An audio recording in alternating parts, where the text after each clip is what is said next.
warahmatullahi wabarakatuh. Selamat pagi anak-anak. Bagaimana kabarnya hari ini? Semoga semuanya dalam keadaan sehat walafiat ya. Masih berjumpa lagi dengan saya Kakak Lina. Masih ingat tidak kemarin kita belajar tentang apa? Tentunya anak-anak ingat ya, kita kemarin belajar tentang struktur teks eksposisi. Nah, apakah anak-anak masih ada yang kebingungan tentang struktur teks eksposisi? Apabila ada, silakan bertanya di kolom YouTube komentar ya, akan saya balas insya Allah. Nah, anak-anak, sekarang kita akan belajar tentang materi selanjutnya, yaitu tentang kaidah kebahasaan teks eksposisi.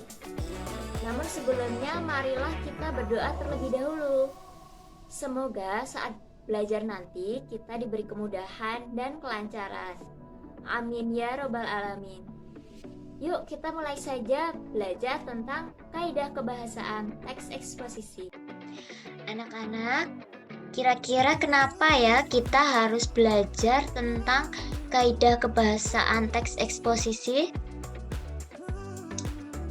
Karena agar kita mampu membedakan kebahasaan teks eksposisi dengan teks yang lain.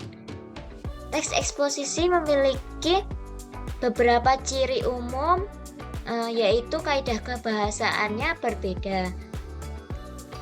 Yang nanti akan kita pelajari yang pertama yaitu kata kerja, kata sifat, dan kata benda. Anak-anak sepertinya sudah ya belajar tentang kata kerja, kata sifat, dan kata benda saat materi teks laporan hasil observasi. Jadi nanti dibahas sekilas saja karena sudah pernah diterangkan. Kemudian kita akan belajar tentang kalimat aktif dan kalimat aktif transitif dan kalimat aktif intransitif. Kita juga nanti akan belajar tentang afiksasi. Materi afiksasi ini sudah pernah juga dipelajari saat teks laporan hasil observasi. Jadi nanti membahas kelanjutan dari materi teks laporan hasil observasi. Nah, sekarang kita akan belajar tentang adjektiva atau kata sifat. Apa itu kata sifat? Kata sifat adalah kata yang khusus menerangkan kata benda. Contohnya, ia cantik sekali. Kata cantik adalah kata sifat sebab menerangkan kata benda ia. Tetapi kata sekali adalah kata keterangan karena menerangkan kata sifat cantik. Ciri adjektiva atau kata sifat. A. Dapat diberi kata keterangan seperti agak, sangat, paling, atau sekali. Contoh, cantik, sangat cantik. B. Dapat membentuk konstruksi kata sifat diulang, nya. Contoh, cantik menjadi secantik-cantiknya. Apakah anak-anak bisa menemukan kata sifat yang lain selain cantik? Misalnya jelek. Jelek adalah kata sifat kebalikan dari cantik. Kalau dikonstruksi dalam bentuk se-nya itu bisa tidak? Sejelek-jeleknya itu juga bisa. Kemudian kita berlanjut ke kata benda. Apa itu kata benda atau kata nomina?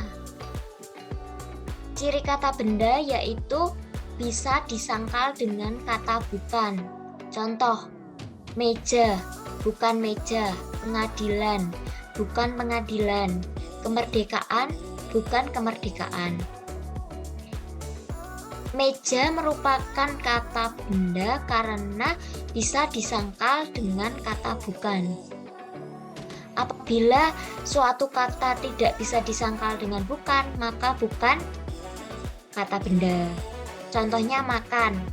Kalau disangkal dengan kata bukan, bukan makan. Tidak ada namanya bukan makan. Ya, tidak. Jadi makan itu bukan merupakan kata benda. Contoh lain apa? Selain meja, pengadilan, dan kemerdekaan. Buku bisa disangkal dengan kata bukan? Bukan buku. Ya, bisa. Jadi buku merupakan kata benda. Kemudian, bisa membentuk konstruksi kata benda plus yang plus kata sifat. Contohnya, meja. Meja yang kuat. Kuat adalah kata sifat. Jadi, ciri-ciri kata benda itu bisa digabung atau bisa ditambah kata sifat. Kemudian belajar selanjutnya yaitu kata kerja. Ciri kata kerja bisa disangkal dengan kata tidak. Contoh, tidur, tidak tidur. Nah, ternyata perbedaan antara kata kerja dengan kata benda itu kalau benda bisa disangkal dengan bukan, kalau kata kerja bisa disangkal dengan kata tidak. Seumpamanya dibalik, tidak meja. Tidak logis ya. Berarti meja itu bukan kata benda. Kalau dibalik, bukan tidur. Pastinya tidak logis ya. Tidak ada yang namanya bukan tidur. Yang ada itu tidak tidur. Jadi tidur merupakan kata kerja. Kemudian ciri yang lain, bisa membentuk konstruksi kata kerja plus dengan plus kata sifat. Contohnya, tidur dengan nyenyak. Nyenyak adalah kata sifat. Jadi bisa dikonstruksi dengan kata sifat. Kemudian kita belajar tentang afiksasi atau pengimbuhan. Saat belajar tentang materi teks laporan hasil observasi, anak-anak sempat belajar tentang afiksasi ya, yaitu ada awalan atau prefiks, sisipan atau infiks, akhiran atau sufiks, afiks gabung maupun konfiks. Nah, kemarin kita sudah belajar tentang prefiks, infiks, dan sufiks. Sekarang kita akan belajar tentang afiks gabung maupun konfiks. Bisa dilihat, konfiks adalah gabungan antara awalan dan akhiran yang melekatnya bersama-sama. Contohnya, kemasyarakatan. Berikut imbuhannya adalah ke-an. Kemudian kata dasarnya masyarakat. Apakah ada kata ke masyarakat? Tidak ada ya. Apakah ada kata masyarakatan? Tidak ada.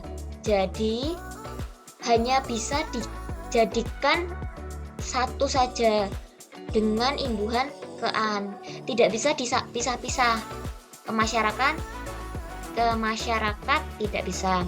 Masyarakatan tidak bisa. Harus digabung dengan ke-an biar bisa membentuk suatu kata yang ada maknanya. Kemudian imbuhan mei pada kata memunguti bukan merupakan konfiks tetapi afiks gabung. Sebab dalam kenyataan berbahasa Indonesia ada kata memungut. Nah, ini merupakan kebalikan dari konfiks. Kalau konfiks tadi hanya bisa jadi satu makna saja. Kalau afiks gabung memiliki dua makna. Misalnya, memungut. Memungut itu ada maknanya. Kata dasarnya apa? Pungut. Jadi, afiks gabung merupakan bentuk kompleks dari konfiks. Karena memunguti itu terdiri dari dua gabungan. Kemudian kita selanjutnya akan belajar tentang kalimat aktif transitif. Apa itu kalimat aktif transitif? Kalimat aktif transitif adalah kalimat aktif yang mana subjek memerlukan objek untuk dikenai suatu tindakan. Ciri-ciri kalimat aktif transitif. 1. Memiliki objek yang dikenai tindakan di dalam kalimat. 2. Bisa dirubah menjadi kalimat pasif. 3. Kata kerja pada umumnya berimbuhan me dan memper.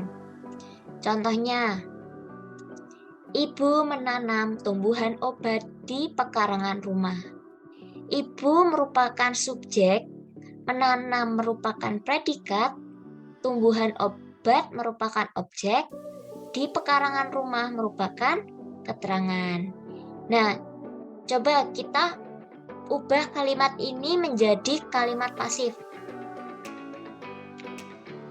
Kalau diubah menjadi kalimat pasif menjadi tumbuhan obat ditanam ibu di pekarangan rumah. Ternyata kalimat ini dapat diubah menjadi kalimat pasif. Sekaligus kata kerjanya berimbuhan me. Menanam ini merupakan imbuhan me. Jadi ciri-ciri kalimat aktif transitif itu memiliki objek. Apa itu objek? Objek adalah ini contohnya, tumbuhan obat. Kemudian contoh selanjutnya, paman mengunjungi kami dengan membawa buah tangan. Paman merupakan subjek, mengunjungi merupakan predikat. Kami adalah objek, dengan membawa buah tangan itu keterangan. Coba kalimat ini diubah menjadi kalimat pasif. Apakah bisa? Kalau diubah menjadi kalimat pasif, maka kami dikunjungi paman dengan membawa buah tangan. Ternyata kalimat ini bisa diubah menjadi kalimat pasif. Kemudian, kalimat aktif intransitif. Apa itu kalimat aktif intransitif? Yaitu kalimat aktif yang tidak memerlukan objek. Dengan kata lain, kalimat ini sudah bisa menjadi kalimat utuh tanpa memerlukan objek sekalipun. Ciri-ciri kalimat aktif intransitif: tidak memerlukan objek, tidak bisa diubah ke dalam bentuk kalimat pasif. Kata kerja pada umumnya berimbuhan ber, ter, kean, dan berkan. Contoh, Budi menangis dengan keras karena ditinggal. Bisa dilihat Budi merupakan subjek, menangis predikat, dengan keras karena ditinggal adalah keterangan. Ternyata tidak ada objek dalam kalimat ini. Apakah kalimat ini bisa diubah menjadi kalimat pasif? Menangis itu diganti ditangis. Tentu saja tidak logis, tidak bisa diubah menjadi bentuk pasif. Jadi kalimat ini merupakan kalimat aktif intransitif. Contoh yang kedua, Sinta bernyanyi dengan sangat indah. Sinta itu subjek, bernyanyi adalah predikat. Dengan sangat indah itu keterangan. Bisa dilihat tidak ada objeknya ya kalimat ini. Apakah kalimat ini bisa diubah menjadi kalimat pasif? Kalau bernyanyi diubah menjadi dinyanyi tentu saja tidak bisa. Jadi kalimat ini tidak bisa diubah dalam bentuk kalimat pasif. Jadi apakah perbedaan antara kalimat aktif transitif dan intransitif? Perbedaannya, kalimat transitif memerlukan objek, sedangkan intransitif tidak memerlukan objek. Kemudian kalimat aktif transitif dapat diubah ke dalam bentuk pasif, sedangkan kalimat aktif intransitif tidak dapat diubah ke dalam bentuk pasif. Imbuhan aktif transitif itu me dan memper, sedangkan aktif intransitif imbuhannya ber, ter, ke, dan kean. Nah, coba sekarang anak-anak memperhatikan kalimat dari teks eksposisi pembangunan dan bencana lingkungan pembangunan dan bencana lingkungan yang pernah anak-anak baca. Coba dibaca. Bumi saat ini sedang menghadapi berbagai masalah lingkungan yang serius.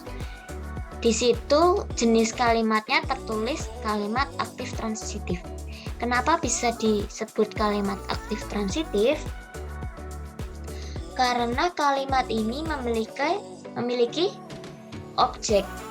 Coba dilihat, bumi merupakan subjek, sedang menghadapi merupakan predikat, masalah lingkungan merupakan objek. Jadi kalimat ini merupakan kalimat transitif. Sekarang kita lihat contoh nomor 3. Masalah lingkungan di atas merupakan masalah serius yang harus segera diatasi. Apakah anak-anak mengerti kenapa jenis kalimat nomor 3 itu kalimat aktif intransitif? Karena kalimat nomor 3 itu tidak memiliki objek. Apakah bisa diubah menjadi bentuk pasif?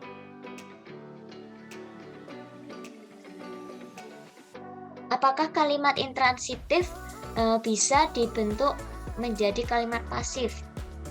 Tidak bisa. Kalau diubah menjadi bentuk pasif, ini harus dijadikan mengatasi masalah lingkungan. Jadi kalimat intransitif ini yang perlu ditekankan itu apakah ada objek atau tidak ada objeknya. Jadi bisa ya membedakan mana yang termasuk kalimat aktif transitif dan kalimat aktif intransitif. Saya mengutip contoh ini dari buku ya. Jadi anak-anak bisa membuka bukunya masing-masing. Di situ banyak sekali contoh-contoh kalimat yang merupakan kalimat verbal aktif transitif dan intransitif. Nah, demikian tadi materi tentang kaidah kebahasaan teks eksposisi. Kakak berharap anak-anak bisa menerima materi yang telah saya sampaikan ya. Kalau seumpamanya anak-anak masih bingung, ada yang ingin ditanyakan, silakan menuliskan di kolom komentar. Dan jangan lupa meninggalkan komentar tentang video yang telah Anda tonton. Dan jangan lupa tuliskan nama, nomor absen, dan kelasnya. Kemudian saya ingin mengingatkan pada anak-anak untuk mempersiapkan diri pada hari Senin tanggal 30 Agustus nanti. Saya akan membuatkan kuis. Materinya tentang struktur teks eksposisi dan kaidah kebahasaan teks eksposisi. Jadi anak-anak tolong belajar sungguh-sungguh jauh-jauh ya, sehingga saat nanti menjawab kuis, anak-anak mampu menjawab dengan benar dan baik. Demikian tadi materi yang bisa saya sampaikan. Terima kasih banyak atas perhatiannya.